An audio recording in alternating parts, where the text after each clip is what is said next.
D'abord parce que la littérature a toujours représenté les tourments, les failles, les vulnérabilités de nos vies intérieures. Et puis parce que depuis quelques années, des livres qui abordent frontalement ce sujet de la santé psychique occupent le devant de l'actualité littéraire et passionnent les lecteurs. Je pense à Yoga d'Emmanuel Carrère par exemple, à Pauvre folle de Chloé Delhomme, un livre très intéressant où il était question de bipolarité et de dépression, ou encore au grand succès de librairie qui a été La prochaine fois que tu mordras la poussière de Panayotis Pasco. Et puis en mars dernier, Nicolas Demorand, il y a eu votre livre qui s'appelle Intérieure nuit, près de 100 000 exemplaires vendus à ce jour, un livre qui trouve un écho phénoménal. Et c'est intéressant parce qu'en fait, pour briser le silence autour de votre maladie, vous auriez pu vous contenter d'une prise de parole dans les médias. Après tout, vous présentez la plus grande matinale de France. Vous avez choisi d'écrire un livre. Pourquoi un livre ? Parce que ça reste un livre. Moi, la matière que je travaille tous les jours comme journaliste, c'est le flux infini de l'actualité où un sujet en permanence chasse l'autre. Le livre, pour moi, était l'occasion de trouver des mots, de réfléchir à la manière d'écrire ce qui me traversait et que je n'avais jamais réussi à formuler. Et donc c'est assez naturellement, à partir du moment où j'en ai eu l'idée, c'est assez naturellement que je m'y suis mis, que j'y ai pris parfois de manière obsessionnelle du plaisir, que j'y ai rencontré de la peine, mais ça me semblait important qu'il y ait un acte de transgression que seul permet le livre. Un livre, ça reste, et un livre, Oui. ça résonne. Ça résonne dès sa publication. Est-ce que vous avez le sentiment, Cynthia Fleury, Patrick Lemoine, que ce livre, précisément, on sait qu'il a rencontré un grand écho, il est en train de changer quelque chose ? Alors, c'est un livre, vous savez, en analyse, en séance, très souvent, les patients, les analysants parlent de leur lecture. Et c'est vrai que c'est un livre, oui, c'est arrivé quasiment tout le temps, ces derniers temps.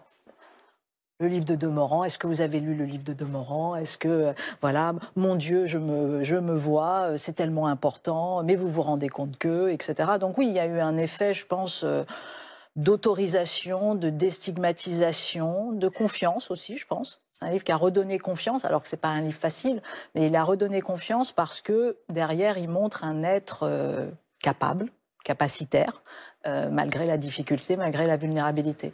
On parle de santé mentale. On parle de santé mentale de plus en plus. C'est une grande cause nationale, on le sait. Mais qu'est-ce qu'il y a derrière ces deux mots, santé mentale? Ça peut vouloir dire plein de choses. Patrick Lemoine, vous êtes psychiatre. Je veux d'abord remercier Nicolas. Parce que encore la semaine dernière, 2 de mes patients m'ont dit « J'ai enfin osé parler dans ma famille de mon trouble bipolaire, de ma maniaco-dépression. Je n'avais jamais osé. Il a fait un coming out. J'ai fait pareil. Et donc... vous m'aidez beaucoup dans ma pratique, et vraiment c'est formidable. Ça me touche infiniment. Non, non, vraiment. À la fois ce que dit Cynthia et ce que vous dites. Et de ce fait, j'ai commencé, sur mes ordonnances, je prescris. Je vous jure que c'est vrai. Je vous jure que c'est vrai. Je prescris votre bouquin. À une époque, je prescrivais par exemple Ensemble, c'est tout d'Anna Gavalda pour les gens qui avaient des TOC, qui avaient des troubles borderline, etc. C'est important que nos patients lisent aussi. Puis alors, je voudrais aussi vous tirer mon chapeau parce que vous m'avez invité à une de vos émissions. J'ai rien vu, je me croyais un bon psychiatre, mais j'ai rien vu. Vous aviez tout caché et il fallait le faire. Pour moi, c'est très émouvant parce que j'ai travaillé pas loin de vous, Nicolas Demorand. Et effectivement, la lecture de ce livre a été aussi un choc. Ça m'a beaucoup ému, mais c'est vrai que ça a fait réfléchir aussi. Et ça pose ces questions. Je vous repose la question quand même, Patrick Lemoine. La santé mentale, on parle de quoi en fait? Parce qu'on peut parler de tout et de rien quand on dit ça. Un chiffre très simple, d'après l'OMS, c'est quand même quelque chose, l'OMS, dans 10 ans, la dépression sera la première cause mondiale de handicap. Première cause mondiale. En France, on a au moins 1% de schizophrènes, sauf en période de catastrophe où ça monte à 2%, à peu près pareil dans le trouble bipolaire. Et on a plein de maladies comme ça qui sont extrêmement fréquentes. Je ne parle même pas des troubles anxieux, parce que tout le monde peut connaître l'anxiété, mais c'est probablement la plus grosse dépense pour la sécurité sociale. Moi, ce que j'aime dans le livre de Nicolas Demorand et dans le livre de Philippe Amott, c'est que ce sont des livres aussi qui interrogent les mots. Et vous savez, les mots de la santé mentale, j'ai l'impression qu'on les emploie tout le temps, qu'on les banalise. Encore ce matin, on m'a traité de parano. Oui. Schizo. Schizo, border, t'es complètement border. Et vous, j'ai remarqué, Nicolas, vous faites très attention, hein, en tant que journaliste, à l'emploi de ces mots.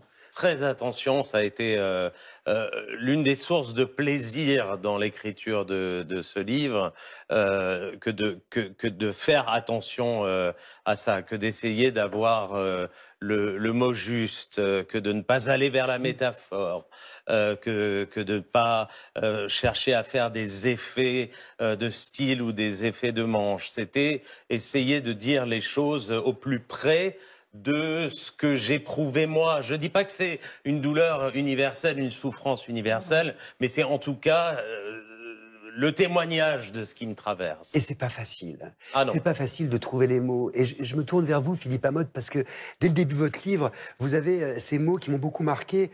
Je deviens folle, folle pour de vrai, la folie à l'endroit où les mots me manquent. Celle qui échappe au langage, qui ne peut être nommée, ni décrite, celle qui échappe même à la poésie. C'est très difficile de parler de l'expérience de la folie. Moi, il y a quelque chose qui me frustre, c'est que j'ai le sentiment que dès qu'on essaie de décrire l'état maniaque, l'état de la folie, il n'en reste que quelque chose de très pathétique, où on décrit des comportements irrationnels, des choses très étranges qu'on fait, alors qu'intérieurement, ce qui se passe, c'est tellement dense, c'est tellement habité, même dans le corps, tout est tellement tendu.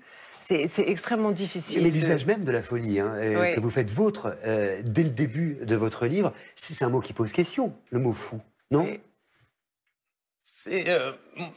Moi, j'ai cherché, j'ai employé malade mental tout de suite. Je suis un malade mental et j'ai essayé de ne pas faire dans l'euphémisme. Voilà.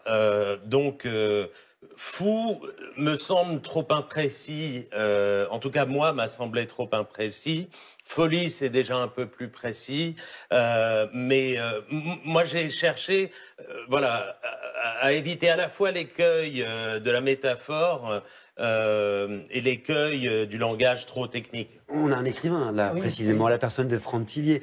Bien nommer les choses, justement, utiliser les bons termes. C'est quelque chose qui vous a habité pendant l'écriture de votre livre, qui est né, je le précise, d'une immersion dans une unité pour malades difficiles. Oui, évidemment, les mots sont très précis, notamment quand on écrit des romans policiers ou qui font appel à la justice, à la police, donc à des choses extrêmement graves. J'ai vraiment été très touché par vos deux livres qui m'ont bouleversé. Vous employez le terme de malade mental parce que je pense que vous voulez vraiment remuer les consciences. Parce qu'en fait, c'est un mot extrêmement important. On a tendance à ramener les gens à leur maladie, en fait. Quand on dit tu es un schizophrène, tu es bipolaire, en fait, on ne dit pas tu es cancer, par exemple. On dit tu as un cancer. Et donc moi, je fais vraiment attention à ces mots-là. De dire qu'en fait, derrière la maladie, derrière le schizophrène, il y a une personne. Donc moi, j'essaye. Je sais que c'est compliqué parce que c'est un raccourci, en fait, de dire tu es schizophrène. Mais moi, j'essaye vraiment quand je peux. Alors, c'est très long de dire tu es une personne atteinte de troubles schizophréniques, de dire tu es une personne schizophrène, parce qu'en fait, on ramène quand même la personne. C'est ça qui est important. Mais il faut peut-être expliquer pourquoi. Nicolas Demorand, vous le dites très bien. Vous dites que la maladie mentale, sauf cas extrême, reste prise dans un nuage de mépris, de déni et de morale. Ouais. Ça veut dire quoi? On est regardé avec condescendance. On estime qu'on est responsable de ce dont on souffre, que si tu es fou ou folle, pour reprendre le terme, c'est au fond un défaut de la volonté. C'est ça, on vous dit bouge-toi, après bouge-toi, réveille-toi, va prendre l'air. Et donc le malade mental est entouré d'un ensemble de déni et d'un discours profondément moralisateur. C'est de ta faute. C'est de ta faute. Donc ça, à certains moments, vous le vivez de manière explosive en vous, tellement vous trouvez ça injuste. Oui, j'avais un maître, Édouard Zarifian, qui se disait bipolaire, c'était un psychiatre, un grand psychiatre, et il disait toujours... Dire à quelqu'un de déprimé, mais secoue-toi, vas-y, c'est exactement dire à un cul-de-jatte, marche. C'est-à-dire qu'on fait appel à la volonté qui, justement, est touchée. Et ce que je trouve également formidable, Philippa, dans votre bouquin, c'est sa richesse clinique. Je parle en tant que médecin. C'est extraordinaire, parce que vous décrivez avec une précision tous les stades de votre maladie. Je ne vais pas le prescrire à mes patients, mais je vais le prescrire à mes étudiants, le vôtre.